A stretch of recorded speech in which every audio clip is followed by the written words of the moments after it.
আসসালামু আলাইকুম, কেমন আছেন সবাই? আশা করি সবাই ভালো আছেন। আমি আলহামদুলিল্লাহ ভালো আছি। আজকে আপনাদের মাঝে নিয়ে আসলাম কলার পিঠা। তো প্রথমে আমি কলাগুলো ছুলে নিলাম, তারপর চিনি দিলাম, আপনার মাঝখানে আমি নারকেল দিলাম, নারকেল কোরানো ছিল। এখন আমি আরও কয়েকটা কলা অ্যাড করতেছি, আপনারা দেখতে পাচ্ছেন ভিডিওটা। তো সবাই আমার ভিডিওটা অবশ্যই লাইক কমেন্ট শেয়ার করবেন, আর আমার চ্যানেলটা সবাই সাবস্ক্রাইব করবেন বন্ধুরা। আরও ভালো ভালো ভিডিও পাবেন ইনশাল্লাহ সামনের দিকে। তো এখন আমি কলাগুলো অ্যাড করছি, আপনারা দেখতে পাচ্ছেন। আরও কয়েকটা কলা দিব, দেওয়ার পরে আমি এটা ভালোভাবে মিক্স করব। এটা হাতেই মিক্স করা যায়, ব্লাইন্ডারের কোনো প্রয়োজন নেই। এই যে আমি হাতে মিক্স করতেছি।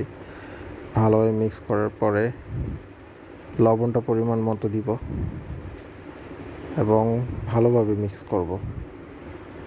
তারপর আমি এটার মধ্যে অল্প পরিমাণ ময়দা অ্যাড করব, আপনারা দেখতেছেন অবশ্যই।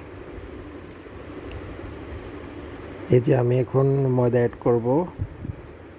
আমি অল্প পরিমাণ কিছু ময়দা অ্যাড করছি, জাস্ট মানে মিক্সিংটা একটু ভালোভাবে হওয়ার জন্য। তো এখন ভাজার পরে জিনিসটা এরকম আসে। এই যে আপনারা দেখতেছেন পিঠাটা ভাজার পরে ফাইনালি পিঠাটা হওয়ার পরে এরকম দেখাচ্ছে। তো আপনারা সবাই আমার চ্যানেলটা সাবস্ক্রাইব করবেন।